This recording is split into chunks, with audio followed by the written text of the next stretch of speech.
नहमदु व नुसल्ली व नुसल्लिमु अला रसूलिल करीम अम्मा बाद फ़अऊज़ु बिल्लाहि मिनश शैतानिर रजीम बिस्मिल्लाहिर रहमानिर रहीम लिर्रिजालि नसीबुम मिम्मा इक्तसबू व लिन्निसाइ नसीबुम मिम्मा इक्तसबना सदक़ल्लाहुल अज़ीम। अल्लाह ताला ने बनी नौ इंसान को दो जिन्सों पर मुश्तमिल पैदा फरमाया, मर्द और औरत। अम्मा हवा और बाबा आदम की औलाद है। तमाम बनी नौ इंसान आकिल बालिग हो जाने के बाद अल्लाह ताला ने जिस तरह अक्ल व शऊर की दौलत मर्दों को अता फ़रमा रखी है, इसी तरह ख़वातीन को भी अक्ल व शऊर की दौलत अता फ़रमा रखी है।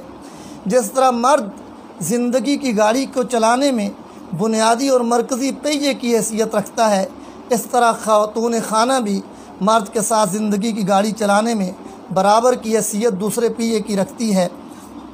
अल्लाह ताला ने मर्दों को मलकियत के हुकूक अता किए हैं, तो अल्लाह ताला ने ख़वातीन को भी मलकियत के हक़ दिया है और फरमाया लिर्रिजालि नसीबुम मिम्मा इक्तसबू, मर्दों को वो माल इस्तेमाल करने का हक़ हासिल है जो उन्होंने कमा रखा है। इसी तरह ख़वातीन को भी उस माल के इस्तेमाल का हक़ हासिल है जो ख़वातीन ने कमा रखा हो। अल्लाह ताला ने मर्द औरत को माल की मलकियत का हक़ भी दिया और उसके कमाने का हक़ भी दिया, और वालिदैन की तरफ से बतौर वरासत जिस तरह बेटों को मलकियत का हक़ मुंतकिल होता है, इस तरह बेटियों के लिए मलकियत के हक़ के इंतकाल को भी न सिर्फ तस्लीम किया है बल्कि कुरान मजीद में मर्दों के साथ ख़वातीन के हिस्से को भी मुकर्रर फरमाया है। वरासत के मसले में अल्लाह ताला ने कुरान मजीद में 4 मर्दों के हिस्से मुकर्रर किए हैं तो 8 ख़वातीन के हिस्से मुकर्रर किए हैं।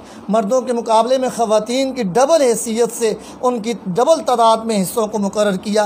अल्लाह ताला ने माँ की हैसियत से माँ का हक़ मुकर्रर किया है कि बेटा फ़ौत हो जाए तो माँ को वरासत में बेटे की औलाद न होने की सूरत में तीसरा हिस्सा अता किया है और औलाद होने की सूरत में छठा हिस्सा अता किया है। फिर माँ के बाद बीवी की हैसियत से मरने वाले की औलाद होगी तो बीवी को 8वां हिस्सा, औलाद नहीं होगी तो बीवी को 4था हिस्सा वरासत में अता फ़रमाया है।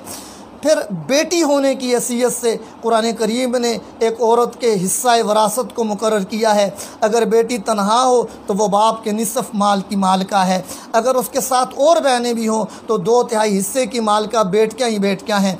अगर मरने वाले की बेटियों के साथ बेटा भी मौजूद हो तो वो अपने भाइयों के साथ, हर बहन भाई के साथ तीसरे हिस्से की मालिका है।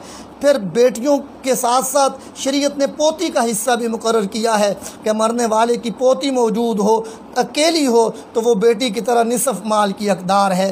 2 पोतियां हैं तो 2/3 हिस्से की हकदार हैं औलाद ना होने की सूरत में। और अगर एक पोती और एक बेटी है तो पोती बेटी के साथ छठे हिस्से की मालिका है। फिर शरीयत ने हकीकी बहन की हैसियत से खातून का हिस्सा मुकर्रर किया है कि अकेली बहन हो तो वो निसफ़ हिस्से की मालिका है, 2 बहनें हों या 2 से ज़्यादा हों तो 2/3 हिस्से की मालिका हैं। और अगर इसी तरह हकीकी बहनों के साथ बाप शरीक बहनें हैं, शरीयत ने उनका हिस्सा भी मुकर्रर किया है। माँ शरीक बहन है, शरीयत ने उसका हिस्सा भी मुकर्रर किया है।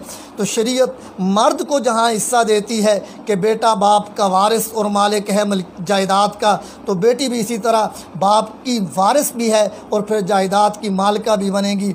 अब ज़रूरत इस अमर की है कि हमारे मुआशरे में जिस तरह हम बेटों को हिस्सा देते हैं, बेटियों को भी मलकियत और वरासत में हिस्सा दें और उनको कब्ज़ा भी उनका पूरा दें। कब्ज़ा देने के बाद अब आगे उनका अपना इख्तियार और मर्ज़ी है, जिस तरह वो चाहें उस अपने ममलूका और मकबूजा माल के अंदर तसर्रफ़ करें। जिस इस्लाम ने यह भी हुक्म दिया अगर बेटे को कोई चीज़ हिबा करनी है तो बेटी को भी उसके साथ बराबरी के दर्जे में वो जायदाद और अशिया हिबा की जाएं। और अगर जायदाद की जिन्स ना हो तो फिर उसकी रकम और कीमत की सूरत में बेटी को हिस्सा लाजमी देना चाहिए। इस्लाम ने मर्द की वरासत में हिस्सेदारी के साथ साथ बल्कि औरत की हिस्सेदारी को भी बयान किया, बल्कि औरत की तादाद में कसरत के साथ उसके ऊपर ज़ोर भी दिया और बयान भी किया। अब ये उम्मत मुसलमा की ज़िम्मेदारी है कि वो इनफरादी तौर पर, इज्तिमाई तौर पर निजी सतह पर और हुकूमती सतह पर औरत की मलकियत को तस्लीम करते हुए वरासत में उसको हिस्सा दें भी, और महकमा माल में जब ज़मीन का इंतकाल हो रहा हो तो वहाँ भी उसके नाम पर ज़मीन मुंतकिल की जाए। अल्लाह ताला से दुआ है अल्लाह ताला इन अहकामात पर हम सब को, उम्मत मुस्लिमा को, हुकूमत पाकिस्तान को अमल की तौफ़ीक़ अता फ़रमाए। आमीन।